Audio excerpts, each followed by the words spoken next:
Hello everybody, welcome to my channel. Today I'm going to show you a quick demo on this Kenmore, retro Kenmore that I recently purchased, and I've had it professionally serviced and it's ready to go. So I'm going to show you a little bit of what it does.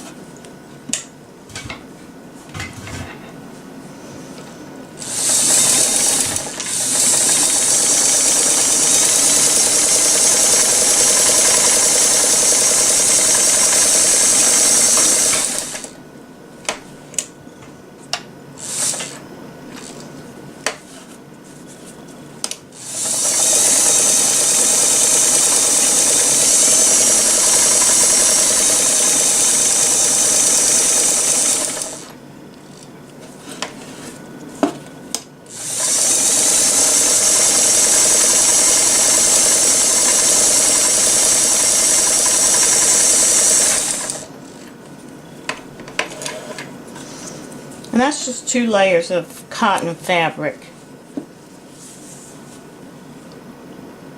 I've used green thread so it'll show up good, and then red on the bobbin side. It sews real good.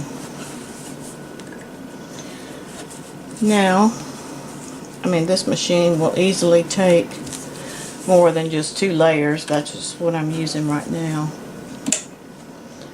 Now, this is a reverse button, and then over here you have your stitch length. Turn this for different stitch lengths. I think I had it on 2. 2's pretty good size stitch on here. If you want your stitches smaller, then just go over to the 1. Then this over here is the width. So you're going to turn it.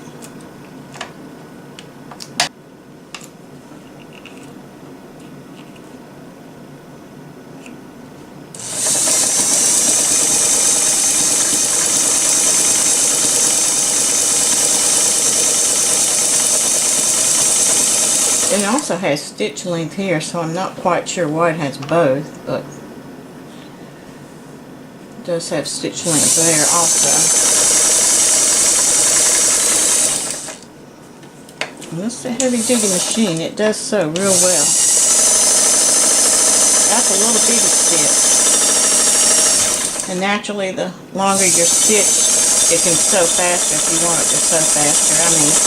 You sew it with it at whatever speed you care to. I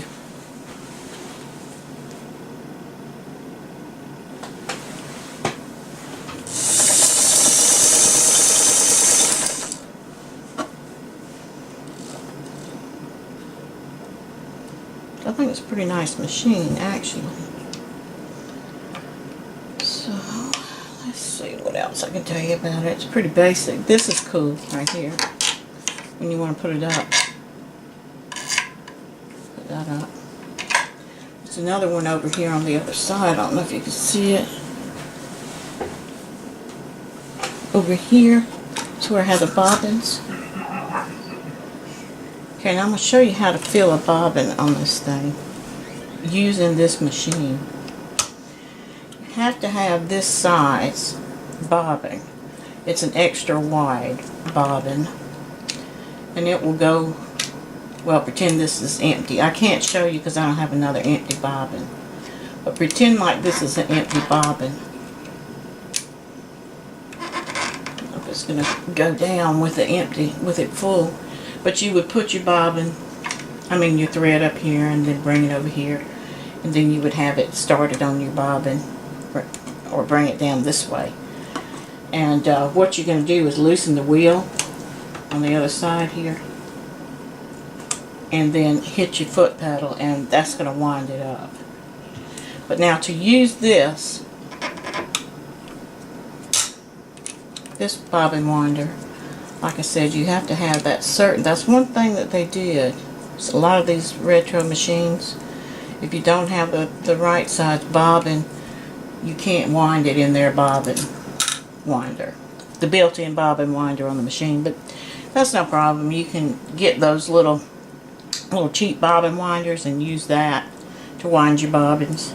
Because you can use different types, size bobbins in here.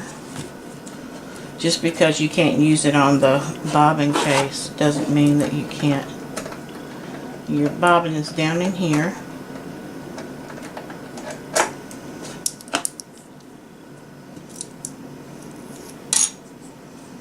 And I think this is the same. No, this one's not the same size, because see, it won't go on there.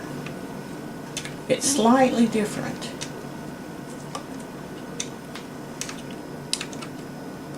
But it won't fit and work, because see, it's got to go right between these bars.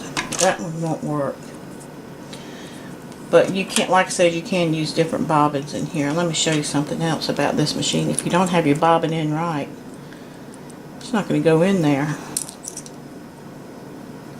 Put it in the right way. See, then it will go. Then what you're going to do is you're going to catch that right there. Bring that around. And then you stick that down in the hole, and this little thumb right here goes in the area down there that I probably can't do it from over here and see what I'm doing, but it slides down in there.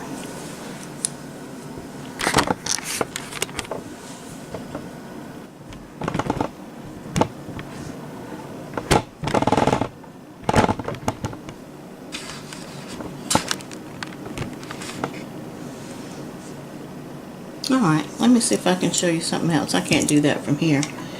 I'll show you how to thread this machine.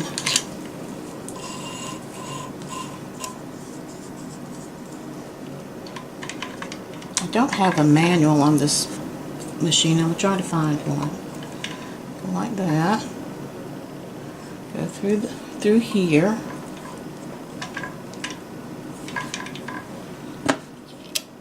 Then you come down in between there, and this little thing right there needs to catch.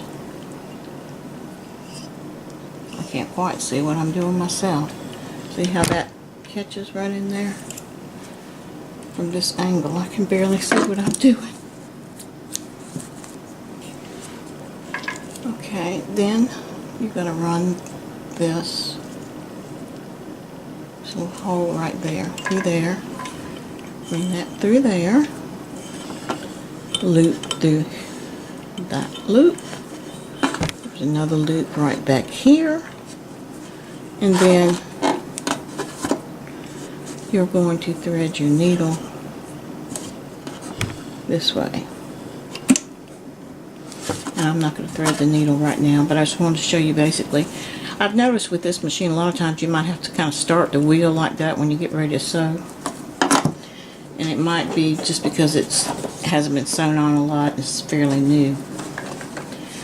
But now with this machine I have a ton of feet. Some of these are some type of binding.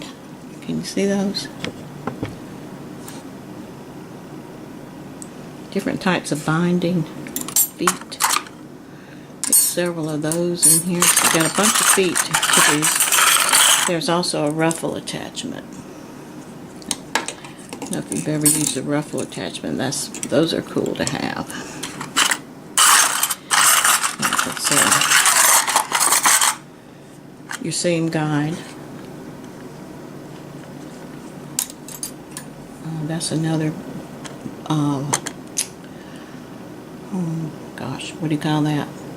Bias type. But anyway, it's just a ton of different feet and attachment, zipper foot. So you got enough in here to keep you busy for a while with this machine.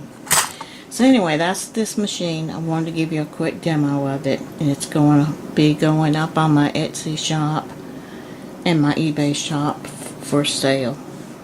So that's it. Thanks for watching. Hope you enjoyed the video. Hope it helped you.